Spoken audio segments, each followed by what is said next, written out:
Ok, vamos lá. Temos em mãos um material fascinante sobre o Flamengo. E a história central parece assim um roteiro de cinema, sabe? Daqueles de e se. Tudo gira em torno de como a recusa de um jogador lá em 2019, um não que na época parecia um problema gigantesco, pode ter sido, na verdade, a faísca que acendeu uma das eras mais vitoriosas da história do clube. É uma premissa muito forte. Nossa análise hoje vai justamente desvendar essa cadeia de eventos. Como um plano A que deu errado, com o Guilherme Arana, forçou uma mudança de rota que, no fim, trouxe o Filipe Luís. Vamos explorar as consequências táticas, culturais, tudo que essa decisão gerou, e que, segundo as fontes, culminou em títulos de Libertadores, Brasileirões, e um legado que a gente sente até hoje. E o mais legal é que essa história não ficou presa lá em 2019. O material que a gente recebeu conecta esse momento com o agora, com o futuro. Tem o próximo clássico Fla-Flu, que coloca o próprio Arana contra o Flamengo, e até uma possível contratação bombástica, a do Lucas Paquetá. Então, nossa missão aqui é entender como esses pontos se ligam e o que isso diz sobre destino e estratégia no futebol. Vamos voltar então para o início de tudo, 2019. O Flamengo estava naquela ebulição, montando um time que a gente nem imaginava o que viria a ser, e o nome para a lateral esquerda era quase um consenso, né? Guilherme Arana. Jovem talentoso, passagem pela Europa, ele era o alvo. O projeto era ambicioso e ele parecia a peça perfeita. Mas aí, o plano ruiu. Ele disse não. E é fundamental entender o porquê dele ser esse plano A tão claro. O Arana representava um modelo de negócio e de jogo.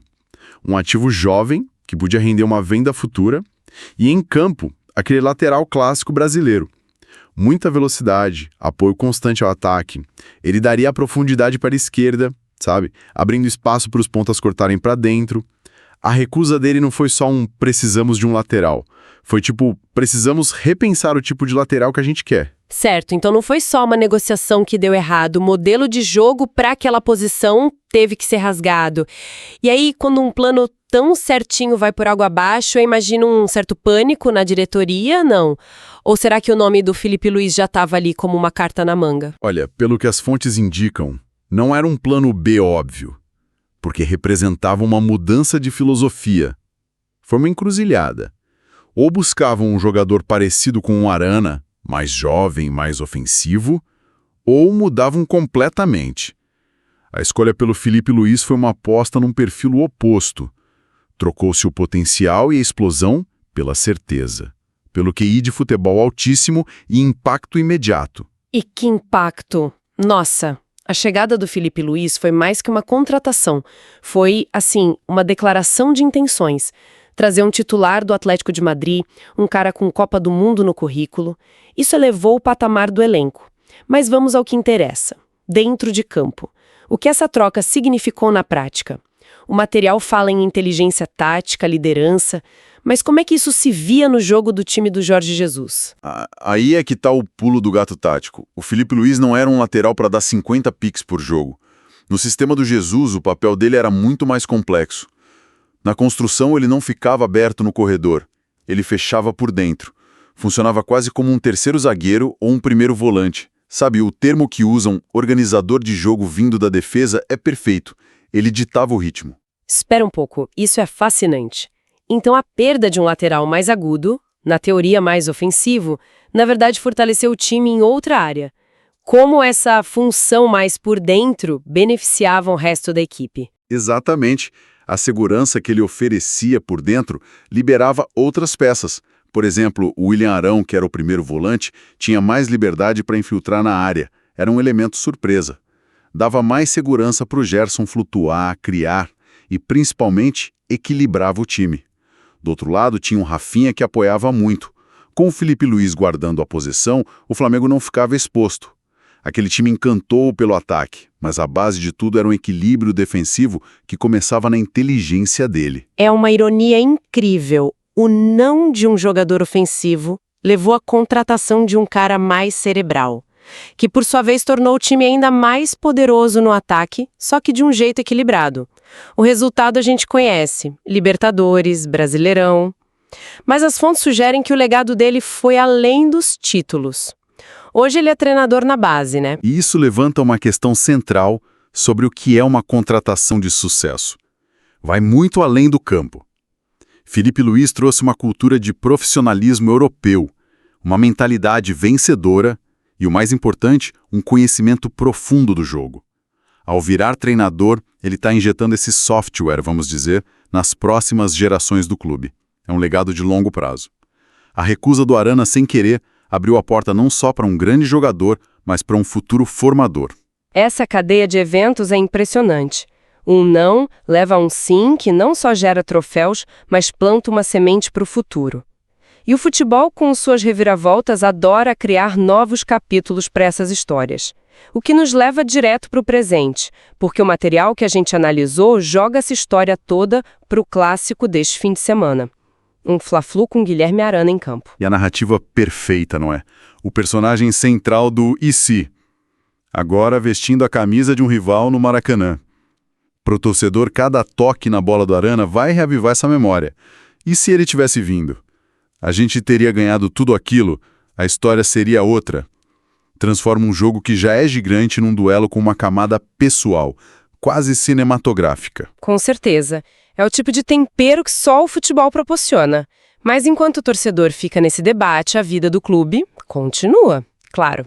E as fontes também trazem flechas do time atual, que mostram que a máquina não para. Falam do estreia do goleiro Endrio e do que descrevem como o momento iluminado do Carrascal. Parecem notas de rodapé, mas talvez digam muito sobre o momento do clube. Dizem tudo. São micronarrativas que mostram a gestão constante de um elenco. De um lado, a estreia de um goleiro como Endrio. Isso simboliza a busca pelo futuro, a aposta em novos talentos, o risco e a recompensa de renovar. Do outro, o bom momento de um jogador como o Carrascal. Isso representa a necessidade de extrair o máximo de quem você já tem em casa, manter a competitividade no dia a dia. Ou seja, a mesma diretoria que lá em 2019 teve que ser genial na adaptação ao imprevisto, hoje precisa ser competente na gestão do cotidiano, decidir se um jovem goleiro está pronto, entender como potencializar a fase de um meio-campista. O sucesso não vem só das grandes viradas de roteiro. Perfeito. O sucesso de ontem não garante o de amanhã. A menção a esses jogadores no mesmo contexto da saga de 2019 serve como um lembrete, né? De que a construção de um time campeão é um processo que não para nunca. É um quebra-cabeça, montado com peças de longo prazo, como o Endrio, e peças de impacto imediato, como aproveitar a fase do Carrascal. E essa ideia de montar o quebra-cabeça nos leva à última parte do nosso material. E é uma peça que, se encaixar, muda o jogo completamente. Saímos da adaptação de 2019 e do gerenciamento do presente para um movimento de força bruta para o futuro. A possível contratação de Lucas Paquetá, por um valor assim astronômico, 263 milhões de reais. Isso amarra nossa discussão de uma forma brilhante. A história do Arana e do Felipe Luiz foi o trunfo do imprevisto, da adaptação inteligente, de transformar um limão numa limonada histórica. A possível vinda do Paquetá seria o oposto absoluto. Não tem nada de acidental aí. Seria um ato de poder, um movimento de altíssimo investimento, planejado nos mínimos detalhes, para causar um impacto sísmico no futebol sul-americano. Mas aí eu te pergunto, um movimento dessa magnitude, com essa cifra toda, não carrega um risco gigantesco? A gente passou boa parte da conversa elogiando o sucesso que veio de um plano que falhou. Gastar uma fortuna como essa não cria uma pressão que pode ser destrutiva tanto para o jogador quanto para o clube? Não é uma aposta ainda maior do que a de 2019? Esse investimento funcionar a qualquer custo. Taticamente, ele chegaria para ser o dono do time. Estrategicamente, seria uma mensagem para os rivais. E emocionalmente, o retorno de uma cria da casa no auge, vindo da Europa. É o tipo de contratação que mexe com a alma do torcedor. É a diferença entre uma manobra reativa e uma declaração de domínio. Fica claro, olhando para tudo isso, que não existe uma fórmula única para o sucesso no futebol. Ele pode nascer tanto de uma adaptação genial a um caos, como no caso Felipe Luiz, quanto de uma demonstração de força e planejamento, como seria com Paquetá. Pois é, e talvez a marca de um clube verdadeiramente gigante seja essa.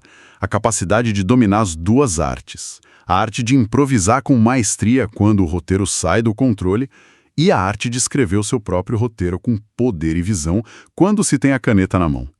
Ter a resiliência para transformar o plano B em algo melhor que o plano A e ter a ambição de executar um plano A que ninguém mais consegue nem sonhar. Resumindo a nossa análise de hoje, então, a gente viu como uma única recusa, a do Guilherme Arana, redirecionou a história recente do Flamengo, levando a uma era de glórias com a chegada de um perfil totalmente diferente, o Filipe Luís. E observamos como os ecos desse passado ainda ressoam hoje, seja num clássico contra o próprio Arana, seja na forma como o clube pensa suas próximas grandes jogadas, como a possível chegada do Lucas Paquetá. E para refletir, fica um pensamento final que surge de todo esse material. A saga Arana-Filipe Luís celebra o triunfo que nasce do imprevisto, da resiliência. A potencial contratação do Paquetá representa a busca pelo triunfo através do planejamento monumental, da força. Isso nos leva a uma questão fundamental. O que é mais valioso no longo prazo? A capacidade de se adaptar brilhantemente ao caos ou o poder de impor a sua própria vontade através de um plano grandioso?